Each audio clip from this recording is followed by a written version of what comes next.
This video is sponsored by Saley.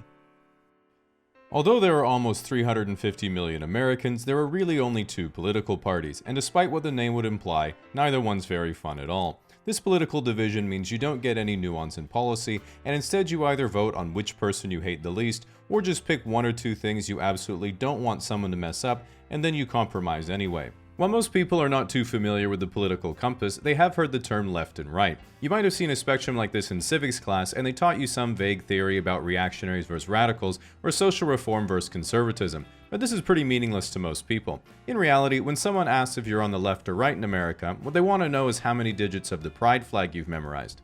Even the most far left and far right extremes have more in common than you might think. For example, they both share the same common weakness: follow-up questions. Take people on the far left, they all make the same mistake, which is waking up one day, doing absolutely no research, and then thinking there's no way that Ben Shapiro will have heard this one before. Similarly, if you take someone on the far right who says, "I believe that white people are superior to the other races," the obvious follow-up is asking if this is their sample group. The reality is that just left or right doesn't capture the full nuance of someone's political beliefs. If you're a fiscal conservative who believes that government debt represents an inability to provide future public programs, the left lumps you in with the people who stormed the Capitol. If you're a liberal who believes that investment into nuclear is the future of clean energy, the right lumps you in with the people who think that the hard counter to fracking is a heartfelt land acknowledgement. The political compass introduces a bit more nuance because while you still have a left and right, you can flesh out what you believe about both economic and social policy, and more importantly, see how your beliefs relate to other people's. To give the theme, as you move up the compass, you prefer big government. As you move down, you prefer small or less government. And as you move left, you prefer equal redistribution of resources. And to the right, you prefer to let free markets allocate resources unimpeded. So let's look at each quadrant's highest value first, so you can see which one you most relate to and the pros and cons of each. Authoritarian right's highest value is virtue. Pros: everyone can pursue their own ideals. Cons: me and my homies will determine what they are. Authoritarian left is equality. Pros: everyone shares equally in all the stuff. Cons: there is no stuff. Libertarian left is compassion. Pros: what's mine is yours, what's yours is mine, and we can all love each other. Cons: you hate your wife's boyfriend. Libertarian right is freedom. Pros: the rich get insanely rich, the poor just die. Cons. Lastly, the centrist's highest value is of course A5 Wagyu. Pros: all that matters to him are beef and gas prices. Cons: his whole world is currently in shambles. In brief, auth right is if it ain't broke for me, don't fix it. Lib left is friendly, horny, and broke. Lib right is temporarily embarrassed millionaires. And auth left is everything would finally be perfect if we just got rid of that one fucked up Jenga block right at the bottom. By using the quadrants, it lets us see there's a lot more nuance to someone's political opinion than just left or right. For example, to someone on the right, everyone on the left seems the same, but libertarian left will say, you know, communism sounds really nice, everyone living as equals with each other, working together in harmony with the environment. I guess it just seems that while the theory is good, the execution has been really bad. Then authoritarian left would say, yeah, but often necessary. Similarly, to people on the left, the right seems all the same, but auth-right will say, you know, I get that people are different and can choose to live how they want to. It's just the values of my culture are dying and all this chaos is taking over. If people just embraced how things were before, they see it just works better than this. And lib-right would say, you're so right, baby. Just unlock this video and it'll help cheer you up. The authoritarian side of the compass also gets the libertarian side confused all the time, mistaking both quadrants as woke. But see if you can catch the subtle difference. Lib-left says, I treat people nicely because they're human just like me with their own personality and preferences. Makes me sad that some people hate other people just because they don't act or look the way they think they should. Whereas lib-right just says, yep, customer's always right. The libertarian side also confuses the authoritarian side. Both want to have top-down control of how things are run and how people behave, but auth-right is much more straightforward. If they don't like what you're doing, they're gonna hit you with a stick. If auth-left doesn't like what you're doing, they're gonna convince everyone else that you have a stick. In contrast, if lib-left's life isn't going so well, they just adapt, complain, download Hinge, and wait for an inheritance. Whereas if lib-right's life isn't going so well, they say, no, there is a way to fight the system.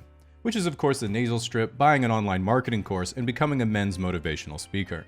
Because an individual's beliefs radically shape how they relate to other people, another way of understanding the compass is through how each views their ideal romantic relationship compared to how their relationships actually play out in reality. Auth-right's ideal relationship is the classic nuclear family. Nice house just outside of town, stay-at-home wife, good job, couple of kids, and a dog. The relationship Auth-right actually gets is their third failing marriage and fourth pair of tack glasses, or they're a virgin in their early 20s with an anime girl as their ex-profile, and their main hobby is using AI to generate anthropomorphic female fighter jets. In either case, they plan to fix their life with a one-way plane ticket to Thailand and become each other's customer. Auth-left's ideal relationship is with Hasan Piker. The relationship Auth-left actually gets is with Hasan Piker's chair. Lib-left's ideal relationship is an open marriage in a humble off-grid cottage near a scenic mountainside where they grow their own food and make their own clothes for a small, like-minded community. This doesn't happen because Lib-left doesn't have the millions of dollars it requires for a Hollywood aesthetic hobby farm. Lib-right's ideal relationship is being an 85-year-old billionaire with an harem of Instagram baddies on his mega yacht in Dubai. Haters will criticize such a transactional relationship, but while Lib-right knows that girls only like him for his money, he knows they love him for his terminal heart condition. The next thing you might be wondering is what about the intersections between the quadrants? This is pretty simple because it's usually where the rubber actually meets the road in real life. In Western countries, Lib-left cares about the environment, while Auth-left likes federal laws forcing you to care about the environment. Center-left is what happens when you're on your third wadded-up paper straw at the movie theater, and you realize that maybe some sea turtles need to die so you can live. While you might be thinking, okay, I'm sort of getting this compass thing, we are of course just scratching the surface, because a two-dimensional compass isn't enough to capture the full nuance of a quadrant's views, and you have to introduce the third dimension, which is if you're technologically progressive or regressive. For example, the bottom center on the compass is classically libertarian, believes in self-reliance, saving money, hard currency, survivalism, and only trusts non-mainstream media like Joe Rogan and the Kremlin. If you take this political view and make it technologically progressive, you end up with anarcho-transhumanism, the belief that man will merge with machine and transcend to a higher form of life. Exactly, this is the Japanese trying to cope. If you take the same intersection and make it technologically regressive, you get anarcho-primitivism, or return to monk, which is the sentiment, humans just aren't living how we're supposed to, man. While this is a bit of a self-report, when anyone actually describes fishing, hunting, gathering, and doing arts and crafts in a tribe, they think they're describing how life was as a caveman, but they're actually just describing camping. Figuring out where to put yourself on the compass can still be difficult, because even 3 dimensions is not enough to capture the complexity of beliefs the human mind is capable of, which is why we must ascend further to include your capacity to change your beliefs over time to avoid ever thinking you're wrong. Which means we have to go beyond the political polyhedron to the obvious next step, the political tesseract. This political tesseract cannot be pinned down to a single belief, as it's always in a quantum superposition of both support and rejection of any conceivable opinion until someone you don't like expresses their point of view and you're forced to disagree. For this reason, it's important to know the point of view of each quadrant for all the most talked about political questions so you can start filling up your debate repertoire. For example, if you asked each quadrant, should we have more gun control? Auth-right says no, Auth-left says yes, Lib-left says yes, and Lib-right says yes, I should have more control of guns. How would you fix the economy? Auth-left would raise taxes, Auth-right would cut expenses, Lib-left would unionize, and Lib-right would say to another Lib-right, here's $100, slap me. Oh, fuck. Okay, give it back and I'll kick you in the balls. And everyone else would be like, holy shit, they just increased GDP by $200. Pro-choice or pro-life? Auth-right says pro-life, Lib-left says pro-choice, Lib-right says on-site, and Auth-left is checking their quotas. When should someone be able to do hormone replacement therapy? Auth-left. Anyone with approval from a medical authority can go on hormone replacement therapy at any time. Auth-right. Kids shouldn't be allowed to do HRT. Lib-left. I just don't want kids going through puberty knowing they wanted the body of a different gender. Lib-right. I just don't want kids going through puberty.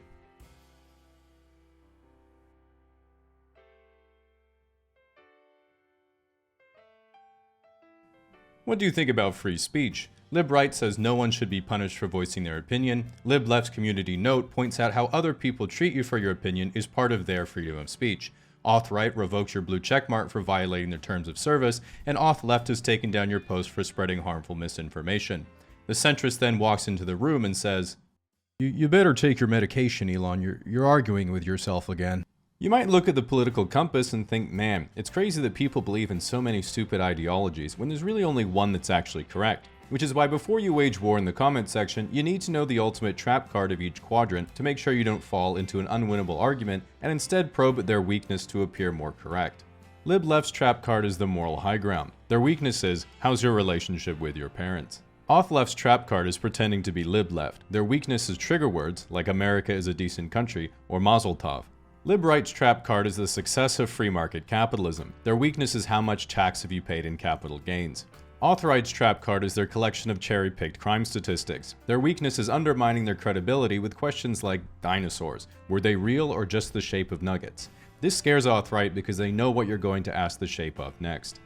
Alright, you should be well prepared to go into battle. If this video offended you, just remember there's nothing you can do about it because YouTube removed dislikes ages ago. If you try to leave a negative comment, you will face the full wrath of my terms and conditions, only positive feedback will get a cute heart, and most importantly, this video is brought to you by Saley. As an American, you might be thinking, with what's going on in my country, I really want to move to Canada. But being unable to read Celsius or the metric system, communication would of course be impossible, and there'd be no way for you to get a local SIM card for your phone. What can you do about it? Well, with Saley, you can download an eSIM onto your phone, giving you data coverage in over 180 different countries, meaning you can significantly reduce or entirely eliminate roaming fees, and you can get a global or regional plan if you plan on visiting multiple countries. This is especially helpful because not only can you avoid getting scammed or having to talk to people in general, you don't run the risk of losing your original SIM card from back home. My last one is currently in Peru.